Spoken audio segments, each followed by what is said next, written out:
Hello students, welcome to our channel Creative Minds. In this lecture, we will try to cover the concept of rigid rotator. The rotation of a diatomic molecule can be described by a rigid rotator, which is simply the rotating dumbbell. The rotator is actually a body of reduced mass mu rotating about a fixed center. This problem itself is naturally concerned with the spherical coordinates, and the wave functions are the functions of angle theta and phi, which are the two angles of spherical coordinates. In this figure, you can see that the two masses m1 and m2 are rotating about their center of mass. Let the molecule rotate about its center of mass at a frequency nu rotational cycles per second, and the velocities of the two masses are v1 equals to 2 pi v rotational and v2 equals to 2 pi l v rotational, and we write v1 as l1 omega and v2 as l2 omega, where omega is equals to 2 pi v rotational, which is called the angular velocity. Students, the kinetic energy of rigid rotator is written as T is equal to 1 by 2 m1 v1 square plus 1 by 2 m2 v2 square. We can again rewrite it as by taking 1 by 2 common and by putting the value of v1 equals to m1 l1 square. Again 1 by 2 m1 l1 square plus 1 by 2 plus m2 l2 square into omega square. And you know this value in the bracket m1 l1 square plus m2 l2 square is equal to I, which is in moment of inertia. So kinetic energy would become 1 by 2 I omega square, where I is moment of inertia and which is given as m1 l1 square plus 1 by plus m2 l2 square. Using the fact that the location of center of the mass is given by m1 l1 equal to m2 l2, the moment of inertia can be rewritten as I equals to mu l square, where angular momentum L is given as L equals to I omega. So the kinetic energy is given as T equals to L square by 2I. There is no potential energy term because in the absence of any external forces such as electric or magnetic forces, the energy of the molecule only depends upon its orientation in space. The Hamiltonian operator of the rigid rotator is therefore just like the kinetic energy operator. Using the operator T, Hamiltonian operator of the rigid rotator can be written as Hamiltonian operator equals to kinetic energy operator equals to minus h bar square over 2 mu into del square, where mu is the reduced mass and del square is Laplacian operator, keeping r constant. The Laplacian operator for the Cartesian coordinate system is converted to spherical coordinates. That involves some tedious exercise in the chain rule of partial differentiation. The result of this partial differentiation is given by this equation, where the subscript indicate which variables are kept constant. Students, rigid rotator is a special case where r is equal to a constant L. So we get this equation of Laplacian operator in the final form by putting r equals to L. If we use Hamiltonian operator, then by putting this Laplacian operator into Hamiltonian operator equation, Hamiltonian operator is equal to minus h bar square over 2I. We get this equation in the final form, as you can see, by putting the Laplacian operator into this Hamiltonian operator equation. And we know that Hamiltonian operator is equal to square of angular momentum operator over 2I. So this we can see make the correspondence by putting by rearranging this equation of Hamiltonian operator in the form of angular momentum operator, square of angular momentum operator. We can see that the angular momentum is naturally occurring operator in quantum mechanics, and theta and phi are unitless, which shows that the units of the equation, this equation would be the units of h bar. The orientation of a rigid rotator is completely specified by the two angles theta and phi. So the rigid rotator wave function depend upon only on these two variables. The rigid rotator wave functions are customarily denoted by y theta phi. So the Schrodinger wave equation for the rigid rotator will be equal to Hamiltonian y theta phi equals to E y theta phi. we will put this equation in its final form. We get this equation in its final form by putting the value of Hamiltonian operator into it. We will multiply this equation by sine square theta, and we will let beta equals to 2ie over h bar square. Then we get the equation.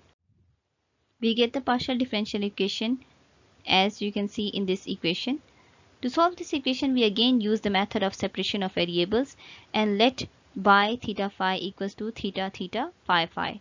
If we substitute this above equation into differential equations and theta theta phi phi divide by theta theta phi phi, we find this equation in its form.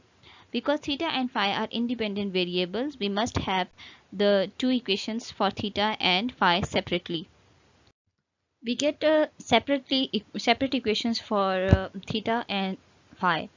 So the equation of theta is sine theta over theta d by d theta sine theta d theta by d theta plus beta sine square theta equals to m square.